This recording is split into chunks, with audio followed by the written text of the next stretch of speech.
It's January 20th, 1156, and another remarkable event is about to be uncovered by Arion, Rebecca, and Olly, the Retrospectors.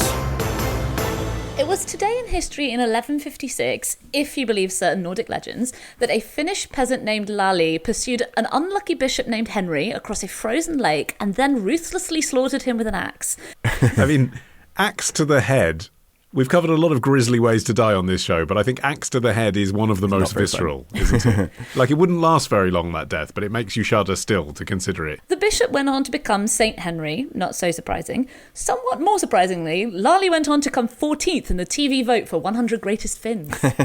Well, he is kind of the first Finn known to history. Like, he's the first person from Finland, as distinct from territory occupied by Russia or Sweden, to be written about. Yeah, I mean, it's such a fascinating story because it's really ambiguous in a whole lot of ways. So the story begins with this Christian missionary, Bishop Henry, who in the midst of travelling with his entourage, they stop by a local house, and the matron of the house, Kertu, is home, and Bishop Henry asks her for food and hay for the horses, but the matron, for some reason, either tells him she doesn't have any or simply flat out refuses him. And then, according to one version of the legend, Bishop Henry and their men then forcibly take the food and hay, and then after they're gone, the husband of Kertu, Lalli, comes back and he hears what she says has happened. Some versions set her up as the baddie, just spinning lies, and he goes out to knock off the bishop who's basically ransacked his home. And so you have this sort of complexity of Lalli just not being the bad guy of the piece, even though he kills this bishop, and the bishop also not being unambiguously the good guy either, because maybe he took off with some stuff that just shouldn't have belonged to him. Can't believe you just said knock off the bishop on a family show. Well, if it's any consolation, this may never have happened.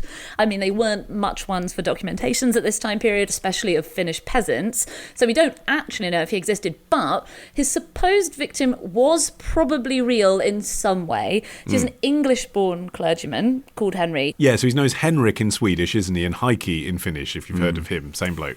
Yeah, and supposedly he came along to Sweden initially in the entourage of Cardinal Nicholas Breakspere in 1153. And we know that Breakspere is definitely real. He later became Pope Adrian IV, to this date still the only English pope in history.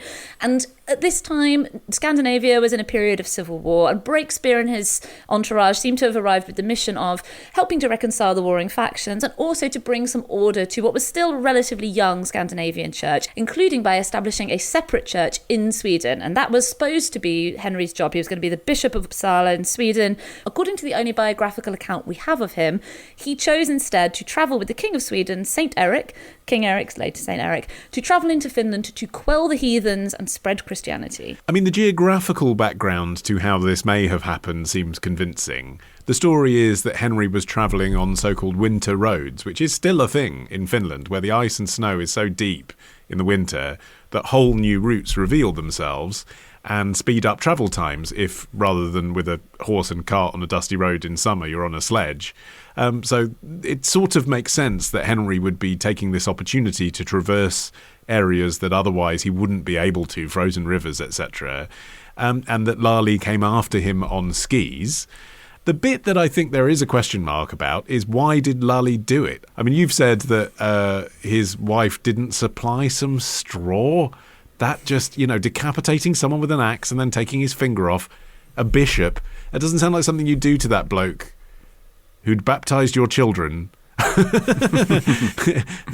Unless it was a bit more serious than that. I do wonder whether really the story was that he'd assaulted his wife or something. I mean, that's a nice, sympathetic, modern explanation, but when you see the actual Finnish folk poems and songs that the Lalli legend arises from, most of them portray his wife as the villain. The idea being that in some versions of the story, Bishop Henry takes the stuff and just leaves, but in others he pays for it. But in lots of the versions, when Lalli returns, his wife tells him a very biased, twisted version of events that sends him into a fury. So, I mean, it's not exactly surprising that there would be a misogynistic streak running through these medieval poems, but very much a lot of them are there to portray him as it's strange because on one hand they portray him as being kind of deceived by his wife, but they also portray him heroically, so embodying some of the quintessential earthy values of the Finnish peasant. Yeah, that's right. And in the 19th century, the murder of Henry by Lalli became an example for the Finnish fight for independence. You know, you had this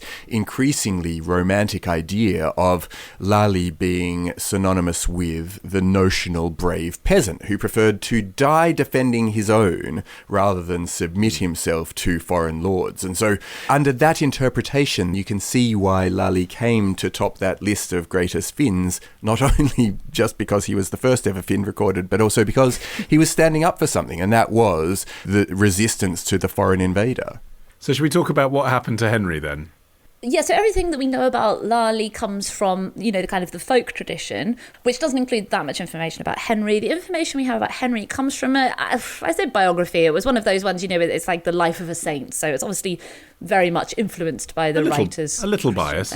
Just a little biased. And this was written about 130 years after his death. So again, it's biased and it's not contemporary. It takes as a given that he was a martyr, right? That's the starting point. Exactly. Right. Yeah. And crucially, in this version, there is no Lalli, there is no axe. Well, how did he die then? Well, to be fair, he met a Tripped sticky edge over. also in this version. Yeah. Just choked on a chicken bone, actually. It's a really sad story. Well, in this biographical account, which is called the Vita, Henry is killed by a murderer while attempting to bring him to justice. So it's still a pretty gruesome end, but again, it's very much a, you know, Christian martyrdom. But the fun thing about the Vita is that it is appended by a list of the 11 posthumous miracles attributed to Henry in his quest for sainthood. His saint status is a bit contested because he's referred to as Saint Henry, but he actually was around before the Catholic Church kind of agreed on what would make you into a saint. So there's like a lot of saints from that period that have never been formally canonized. But I mean, I wouldn't go spreading that one round in the Nordic countries. They seem pretty pleased with him as a saint. So there's like these 11 miracles are obviously meant to be evidence to the reader that he was indeed a saint. Some of them are really standard, you know, sight to the blind, healing of diseases, blah, blah, blah. But there's another one, and this is where it kind of connects to the Lalli legend. Apparently, a murderer lost his scalp when he put the bishop's hat on. So they've obviously, I think they've been reading some of those folk poems. And I love this one. A priest who suffered a stomach ache after mocking Henry. I don't know if you needed a minimum number of miracles, but that one feels like a reach. But over time, it became accepted that he was this saintly figure, and even the building where he had slept in Kokomaki the night before his murder became a site of pilgrimage and veneration in itself. People used to go there to collect the splinters from the floorboards and use them as medicine. I mean, what could go wrong? And there is still a bit of a pilgrimage industry around it. The site where the murder apparently happened, Kirkkari Island, is the only Catholic pilgrimage site in Finland. And there's also, if you feel so inclined, there is an 84-mile St. Henry's Way pilgrimage route, which takes you between the lake and his burial site. And if you want to visit some of Henry's bones, or at the very least, some of someone's bones, you can do so in Turku Cathedral. So there is still a bit of a cottage industry around Henry. Just don't stop off somewhere along the way and ask anyone for straw. Well, for a large part of the last century, locals preserved the winter road that I was talking about, superstitiously believing that if you ever ploughed it, or even ploughed the neighbouring field, a great evil would descend on the village because Henry was somehow protecting it. Which is weird because it had not gone well for him. That's the bit I don't understand. Yeah. Like, this holy site is where he died. Like, he didn't want to die. I suppose famously, you know, it usually doesn't end terribly well for saints and martyrs. So, you know, Yes, I suppose for all that's their true. powers, they don't necessarily get to wield them in their lifetime. Guys, I said that Lalli was voted 14th greatest Finn in Suuret Suomalaiset, the Finnish version of 100 Greatest Britons. Any guesses for number one, or indeed any of them? Can you think of a Finn? Who's Yeah, a exactly. Finn? This made me feel terrible when I feel read like the there's list. Raikkonen, the Formula One driver. Is he a Finn? Oh, good one. He is a feels Finn, Finnish. but this happened in 2004, and I don't think that he'd reached Three that kind of Raikkonen status. famous Finns. Now I'm stuck. But it was Carl Gustaf Emil Mannerheim, the World No. War II Commander-in-Chief and President of Finland. No. Okay. No, I mean, I'm none the wiser, but I'm sure he was a great man. Basically, it was the Finnish version of 100 Greatest Britons, and it was topped by the Finnish version of Churchill. I've just looked it up, and position 11 was occupied by Matti Näkäinen, a 4-time Olympic gold medalist who is also known for choose his later ill-advised careers as a singer and stripper. I feel like we need a spin-off series of just famous people from Finland. Yeah. People obviously are ignorant, aren't they? I'm sure these are all great stories. And they're all people that would let you have their hay. No worries. Tomorrow. People for a long time thought they were medieval chastity belts when they weren't, because they never existed. Ditch the ads and get a Sunday episode when you join Club Retrospectors. Patreon.com/retrospectors.